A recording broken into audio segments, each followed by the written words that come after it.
Ash. Okay, let's try that again, Rush Nation. What's good? What's happening? It's your boy Stock. If you're watching on the live stream, welcome back. If you managed to catch the first minute of me bumbling through. Secondly, if you can hear me, drop me a comment in the live stream. That would be absolutely tremendous. If you're listening to this on the audio later on in the week, welcome to episode 66. I'm not entirely sure what's happened. 5 Yard College, the team has gone through the ringer this weekend. Ash has got sick. A couple of the boys are either at expos or moving house. Tom is still on his sabbatical, and we've gone from having two of the sharpest minds in college football this side of the pond to me, who's 3 weeks in and still learning which teams are in which division. So I'm not sure how my mic's working, so I've switched to the earpiece. Started terribly. The gremlins are here. Let's get into today's show. As I mentioned, episode 66. Don't know how this is going to go. It's either going to be a really short pod where I'll bumble my way through, or I'll get off on a tangent and you'll hear about nothing that happened in week 3, and we'll see where we are. But it's a strange thing talking into a microphone all on your own, so I'll try not to bore you. Before we get into anything today, obviously we're still partnered with Manscaped, the premier brand in below the waist grooming.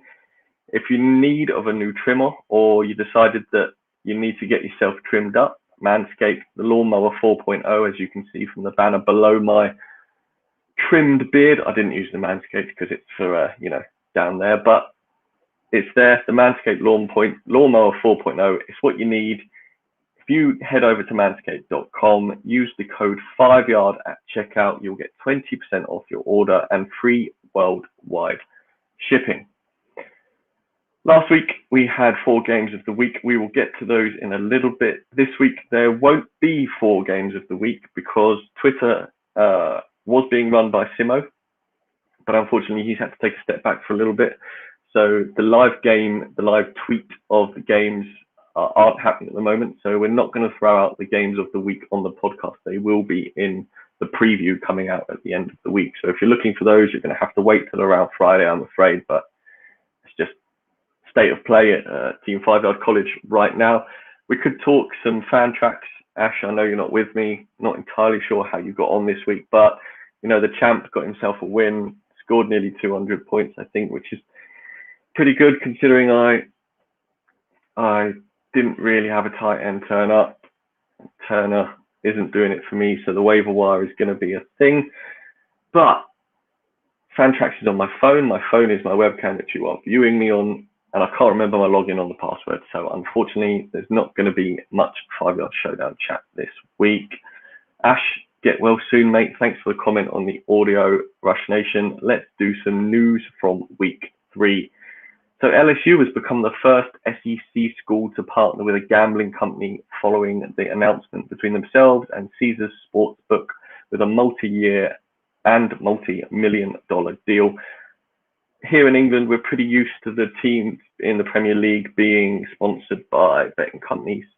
I don't know if this is an LIL thing or whether it's just they're the first team to be, because obviously sports gambling in America it's still new in its infancy, whereas from Vegas, you could do it in Vegas, whereas some states are new to sports gambling. So I imagine it's part of that expansion of sports gambling as a whole across America. But here in England with the Premier League and rugby and anybody that has any form of sponsorship, gambling companies have been a big part of sponsorship deals, especially now TV rights are so big. So it's interesting to see it bleed into the college game, and we'll see how that, takes a stranglehold and they manage to get more and more deals with big teams. But LSU are the first team to really grab the bull by the horns there. Last week, Ash and I recorded at 8 p.m. on Monday, and then as we came off, it must have been an hour, less than that, after we came off air and peel back the curtain. What you hear here is also the podcast. So about an hour after we left you and recorded the podcast, USC fired their head coach, Clay Helton. It was a terrible loss to Stanford in week 2. Helton had been in charge of the Trojans since 2015, and he leaves with a 46-24 record. Now, this is old news to you if you listen to any other podcast or watch any other streams or in fact, just don't live under a rock, because like I said, it happened last Monday. So the fact that this is now a whole week on, some of the names banded around earlier on, you had the likes of Urban Meyer and who else was it? The Eric Bieniemy, Chiefs offensive coordinator, also, and then a whole load of college head coach names are in the mix. But pretty quickly, Urban Meyer, the hype got pretty big on that fast.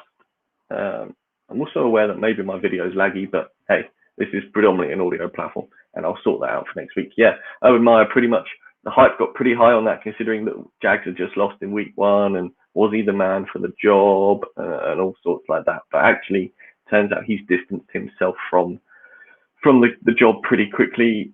Over the last week, everything I've heard has sort of pointed back towards the blonde chap. Oh man, this is terrible. This has not gone well. Lane Kiffin, there we go. Lane Kiffin. And I know he was at USC and he left because he was too flamboyant for the job and he got sacked, but he's matured now. He's been at Alabama as the offensive coordinator. He's had that time under Saban, and now he's the perfect man for a job in SoCal. The long blonde hair, the personality, everything to go with USC. And will they have him back? Who knows? But I think it's just everything I hear, and when I hear people talking about it, it just seems to all the cogs seem to want to turn and slot together perfectly. So, will we see Lane Kiffin down there?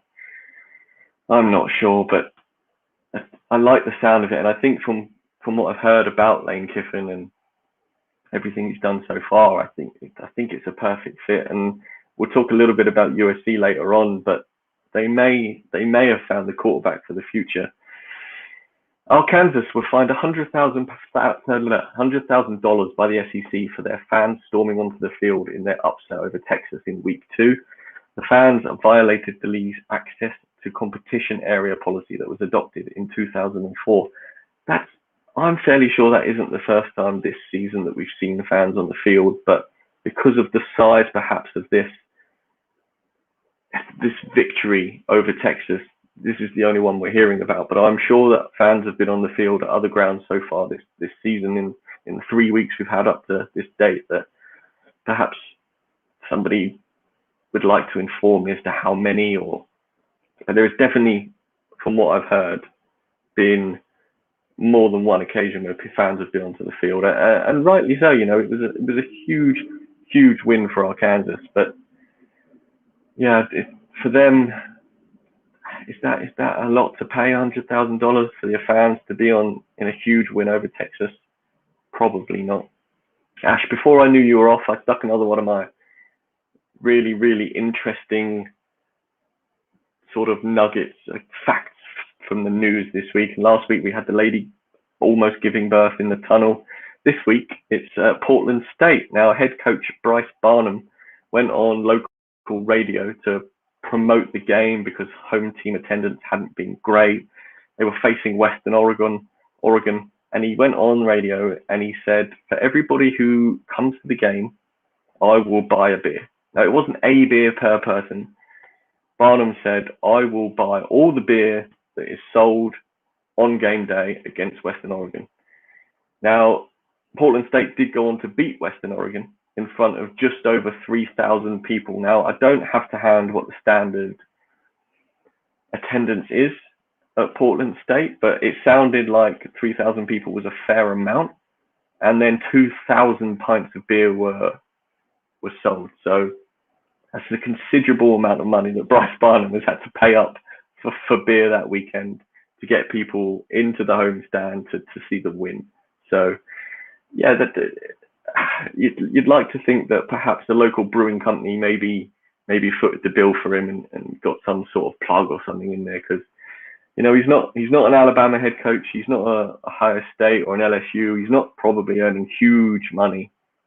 So get the guy some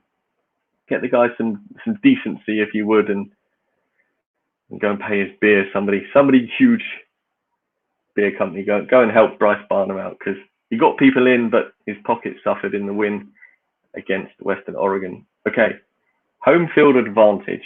Now, this was a talking point I wanted to bring up with Ash, but we saw it this weekend, and this brings me nicely onto my next point about listening to in-game radio. I'll get to that in a little bit, but we had the whiteout in the Penn State Auburn game. The swamp was rocking. BYU were at home, and they call that place the Rock, and you could hear it on the audio. This is something we didn't have last year, and teams perhaps forgot what it's like to go to an opposing team's ground and have that 12th man effect in full swing. We saw it massively in BYU, and again, I'll get to that in a minute. But for Auburn and Bo Nix, who up until the weekend hadn't traveled well at all, for him to step into a whiteout game is going to be, it's got to be fairly scary for anybody, but let alone a team that isn't necessarily confident in their quarterback, like Bo Nix, to walk into Penn State and have that whiteout. And apparently, by all accounts, I haven't seen any of it yet, but it was absolutely rocking at Penn State. And then you've got Bryce Young, and we'll get onto this in a little bit about how the big teams, Clemson's, Ohio State, Bama, Oklahoma, all of these teams are not necessarily struggling because they pretty much all won at the weekend, but it's not that seamless explosion that we perhaps thought we'd see heading into this season after COVID year last year. And we saw it in the swamp, and all of the quarterbacks who are playing for the big teams, DJ at Clemson and CJ Stroud, Bryce Young even, who had looked poised in the pocket and had looked really good up until the game against Florida. We saw it in the swamp. Bryce Young, whilst he wasn't flustered, that home field advantage of going to Florida and having the fans, especially at Florida where it is bananas, this is the first time we will have faced this in college. Last year, maybe he played a little bit. He wasn't the starter behind Mac Jones. Maybe he came in for a few snaps, but he didn't necessarily travel to a hostile away ground and then have to face it whilst being the starter. So, we're seeing this home field advantage really, really take hold. And although Bama did come out with a win, and we'll talk about this in a little bit, Florida had a chance to tie it up, Alabama raced out to an early lead, but Florida pulled them right back and were possibly unlucky to not push that game into overtime. And then finally, BYU, Arizona State came in, and it was really, really apparent how Jaden Daniels was affected. Not Jaden Daniels necessarily, but the whole Arizona State, especially in that fourth quarter where they'd already given away penalties. On the day, Arizona State gave away 16 penalties for something like 154 yards, around that number, which is ginormous. And they were backed up in their end zone at the Rock. BYU fans were going mental, and they kept giving up, offsides and movement before the snap, and were backed up towards the goal. And Jaden Daniels actually made a decent play and got the first down up to the 21. But it was very interesting to see that happen to Arizona State, who, they came back from a 21-7 halftime deficit to 21. They scored.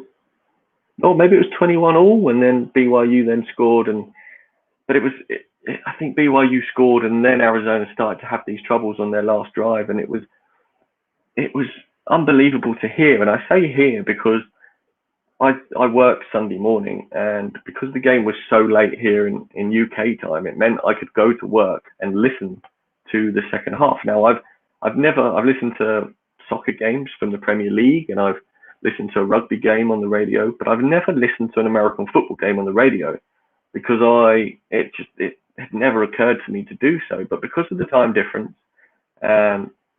because of where I was up so early, I was up at 4 o'clock on Sunday, I could catch the second half of the BYU game. Now, forgive me, I don't remember the voice of the Cougars as they called him, Greg Greg, somebody or other. Greg, I'm sorry. I apologise for not remembering your surname. But the way he called it, and his colour commentator, I don't remember his name either. He wasn't sort of a co-host. He was the sort of guy who chimed in every now and again. It was superb because they told you where the snap went, like belt high snap, and they told you formation before it happened, and so on and so forth. And because they were there in the ground, you got to hear the crowd noise whilst they were commentating. And because of there's no visual to that, you are reliant on the commentator relaying the information to you through your ears. So when you read a book, you create the characters in your head, and you did the same for the atmosphere in the ground from what you could hear whilst the game was commentating. And that fourth quarter, listening to the BYU coverage was phenomenal. And I would highly recommend anybody to plug yourself into a game of not just college, but NFL over the weekend and just have it on, because if you can get yourself onto a program or a team with good audio coverage, it's absolutely phenomenal. I loved it, absolutely loved it. And I'm working again this weekend, so I'm going to do the same thing. Whoever the late game is, I'm going to find their stream of their audio. And actually, Hawaii kicked off after BYU last week, so I managed to catch the second half of the Hawaii game as well. Now, their coverage wasn't as good. To be fair, actually, it sounded like they were in a bar, which was pretty cool because you could hear people shouting at the telly, I presume, from what they were watching, because it wasn't loud enough for them to be in the ground. So it was interesting from that respect, but it wasn't quite as professional. And although they did a good job, the BYU coverage was clearly the next step up. And I imagine all the big schools have got that in college, and then all the NFL teams will have that. So if you can find one, I highly recommend just going to listen to it, because it was absolutely superb. And then my final note on the news this week was how I've already mentioned it, the top team struggling. And I think it's possibly to do with the amount of players who were drafted from the likes of Alabama, Georgia, Florida, LSU, all the teams that you see players drafted from when you watch the NFL draft. And I'm talking day one and day two. Yes, the later round guys are important for college teams, but your studs go in the first days. And you've got teams like Clemson who lost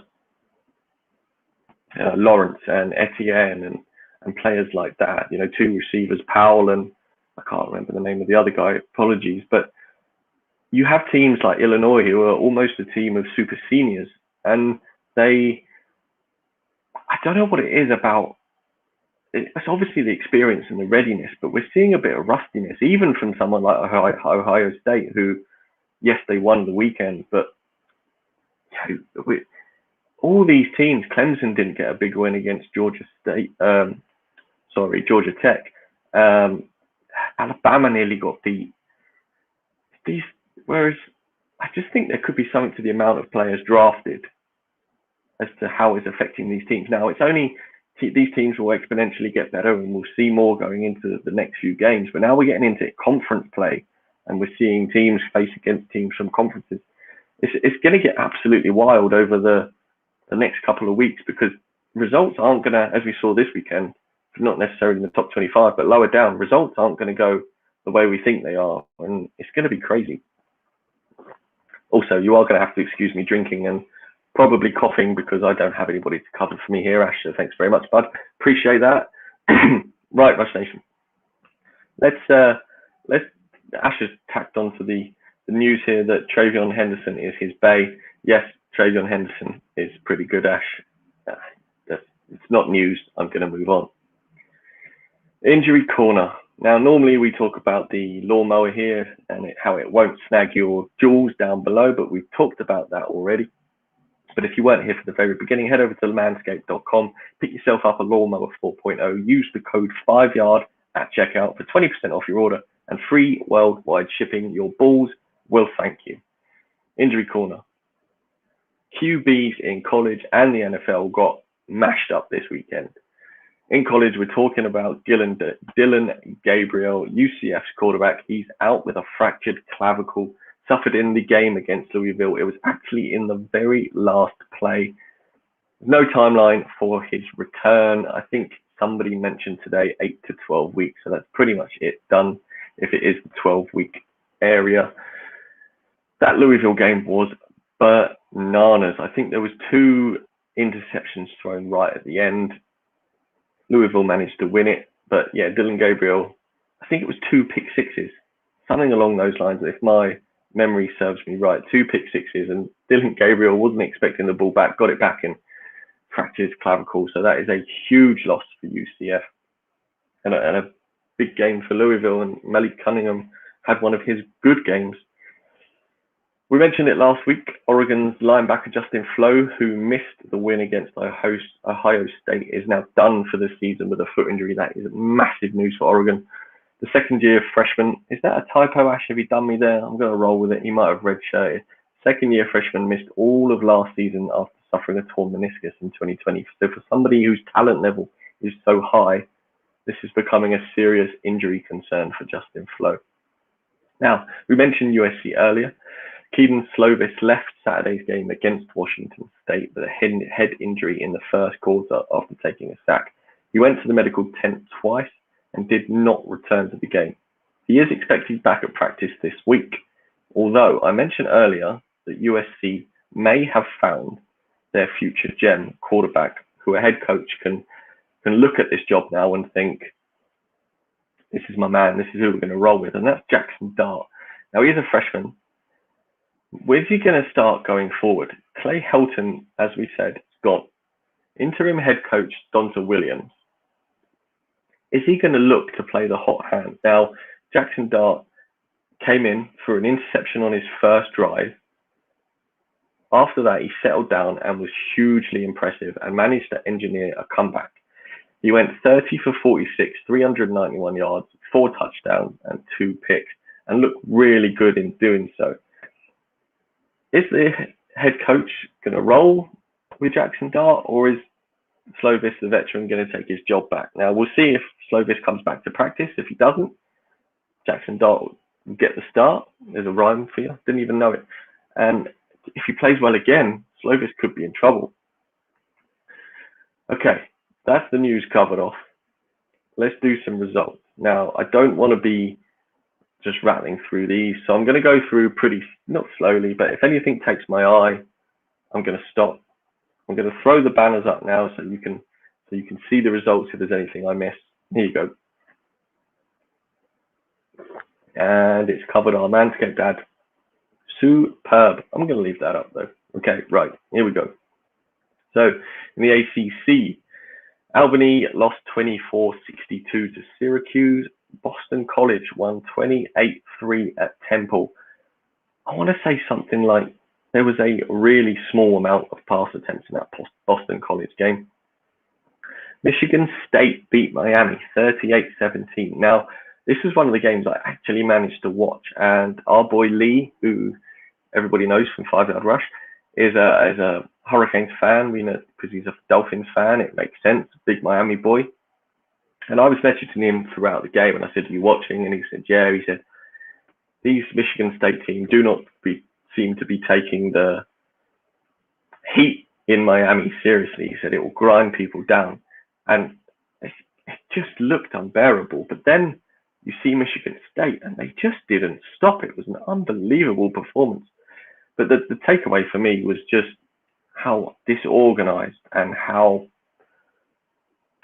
poorly professionally played Miami were. You know, Derek King took a knock, went off, came back in, but they weren't right. Their formations weren't right. There was penalties, they just missed plays, and you're asking Derek King to do absolutely everything, and he can't do it all.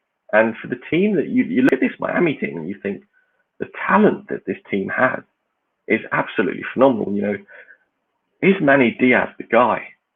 I can't speak for how long he's been there, because as I mentioned at the top of the show, I'm still really new to the whole college scene. But from what I've heard, there's rumblings that this Manny Diaz, he's not getting the most out of the Miami players. And correct me if I'm wrong, Rush Nation.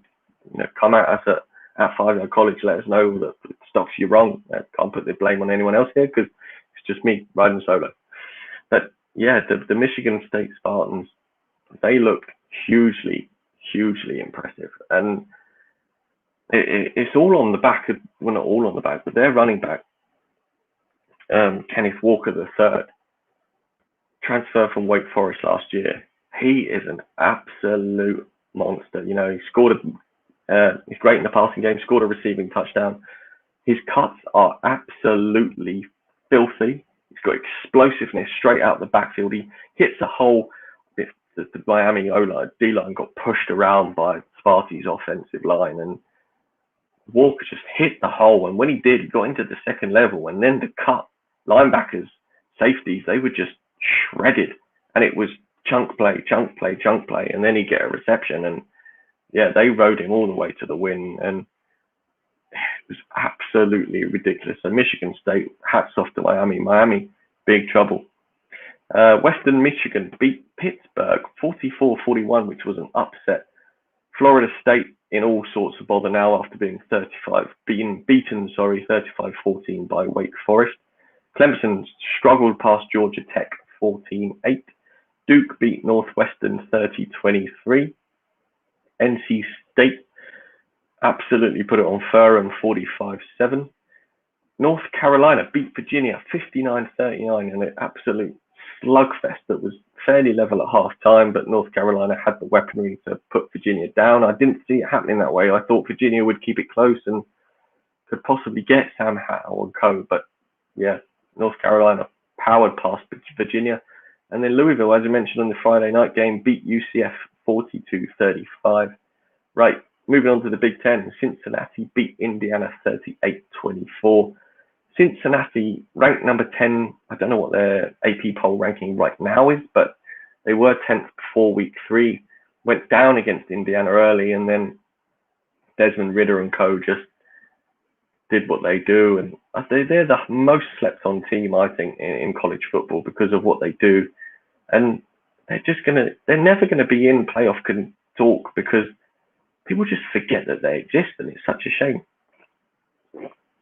Michigan turned it on at the Big House. They beat Northern Illinois 63-10. Rutgers beat Delaware 45-13. Iowa got another win. They beat Kent State 37.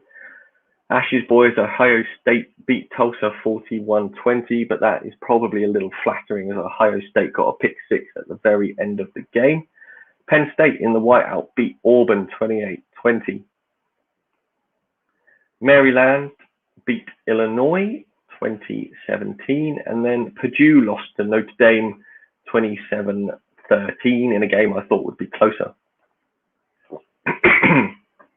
Right, let's move to let's talk about Notre Dame actually quickly. They look like a team who want to jump out to an early lead and then just put their hand on the opponent's head, keep them at a distance for the whole game. And are you going to be able to do that against bigger teams? Not sure yet, but Kyron Williams again looked superb. Big 12. Oklahoma edged past Nebraska in a game that Oklahoma should have beaten Nebraska more handedly. I heard something like Oklahoma have missed covering the spread by 50 points so far in the first 3 weeks. So Spencer Rattler and co. not doing what we thought they would. My Virginia Tech Hokies lost 27-21 to West Virginia. Now, West Virginia jumped out to an early lead in this one, and Virginia Tech actually, in a sort of story of the weekend that was prevalent in a few games that we'll get to in a little bit, Virginia Tech had a chance to win it, and they marched up the field and chose to run a corner fade. Poor play call by Virginia Tech, and it didn't manage to come to fruition when they, I don't know, play action or bang the ball in from short yardages. We'll talk about it in Florida as well, with Dan Mullen making a terrible decision there. But yeah, my Hokies take their first loss against West Virginia. Kansas State beat Nevada 38-17. Baylor beat Kansas 45-7. Texas Tech beat Florida International 54-21. Texas put 58 on the scoreless Rice. Oklahoma State beat Boise State 21-20 in a thriller at Boise. And then Iowa State put 48 on UNLV, who scored 3. Pac-12, Minnesota absolutely demolished Colorado 30-0. 30-0. Still not sure on the best way to say that. They've got another 0-0 game here. Idaho were at Oregon State, who scored 42 unanswered. USC beat Washington State 45-14. Cal beat Sacramento State 42-30. Washington put a huge 52 points up on Arkansas State, who managed to reply with 3. Oregon beat Stony Brook 48-7. San Diego got a close win against Utah, who have lost 2 on the bounce now after losing to BYU last week. San Diego won 33-31. Northern Arizona beat Arizona 21-19. In a upset, probably one of the biggest upset of the week, UCLA lost to Fresno State, who beat UCLA 40-37. And then BYU, as mentioned, beat Arizona State 27-17. Now onto the SEC. Texas A&M put 34 past New Mexico without reply. Missouri beat SEMO. South, I don't know. I'll look that one up. 59-23. Kentucky beat Chattanooga 28-23. Tennessee scored 56 on Tennessee Tech, who didn't reply. Alabama beat Florida 31-29. Dan Mullen marched his team up to Alabama's end zone, scored a touchdown, and went for the 2-point conversion, which was incomplete, as you can tell by the scoreline, to level it up.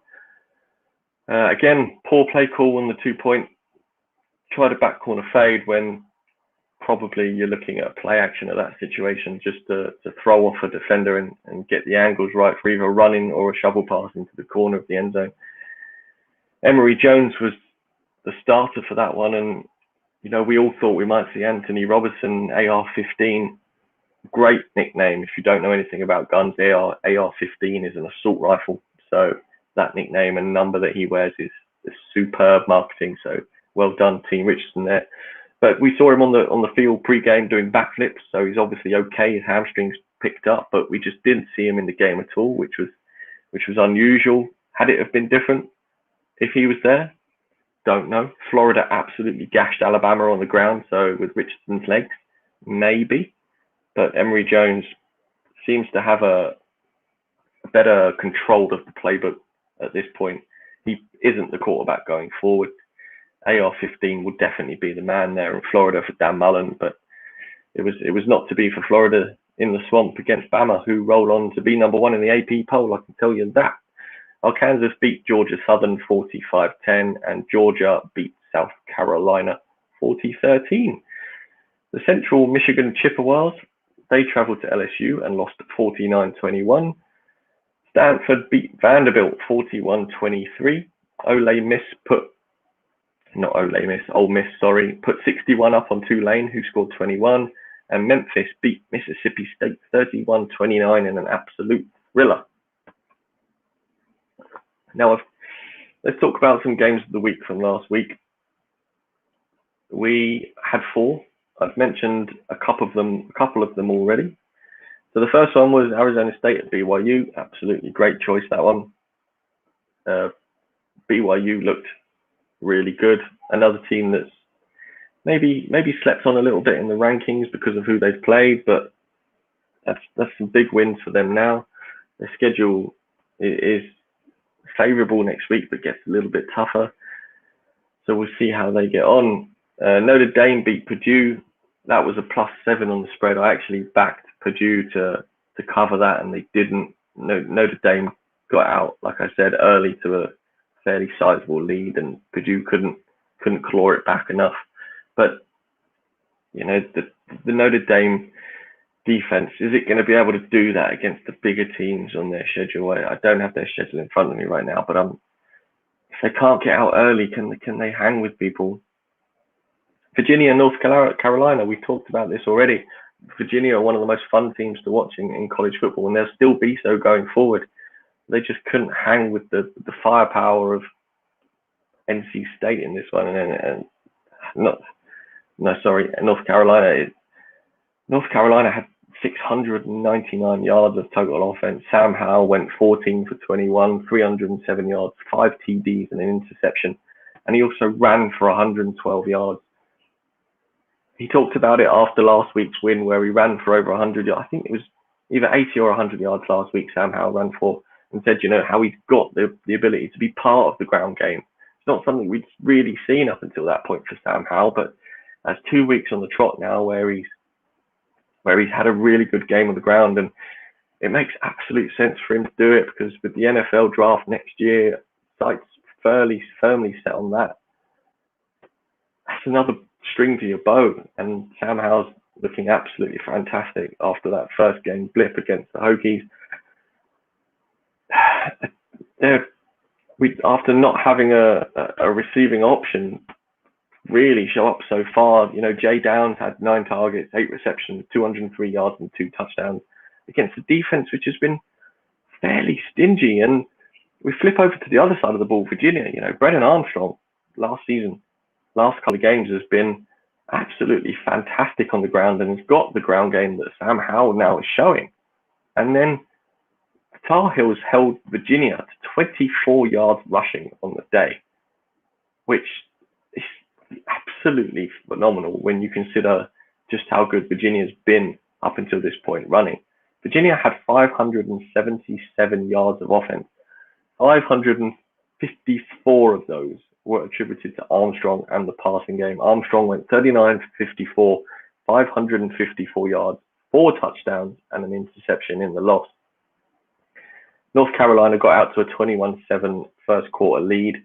Virginia then replied with a 21-3 point second quarter. So, they took the lead and were going into half time and were looking good to cover the spread and it necessarily maybe win it. And then North Carolina came out and scored 21 after the break, and that was it. That was where the damage was done, because Virginia could only manage 3. And then North Carolina held on to score another 14 points in the final quarter and win 59-39. And the Tar Heels seem to have found some offensive rhythm, which is good to see after their struggles in week 1. And then finally, Bama, Florida. Again, talked about it already. It was the 2-point conversion that managed to see Bama home. Bryce Young didn't throw a pick, but again, looks like he doesn't want to get hit. Now, is that him not wanting to be hit, or is it the coaching staff who don't want him to take a big hit? You can't say that I blame him for not wanting to be hit by a 300-pound D lineman. Nobody wants that, but he's just got to show a bit more composure when under pressure, because if he takes a hit, it might settle him down, and he needs to show that he's got that in his locker. Although, he wasn't hugely flustered. Alabama looks maybe beatable from last week, where we thought they were just going to go completely undefeated throughout the season, and they may still well do.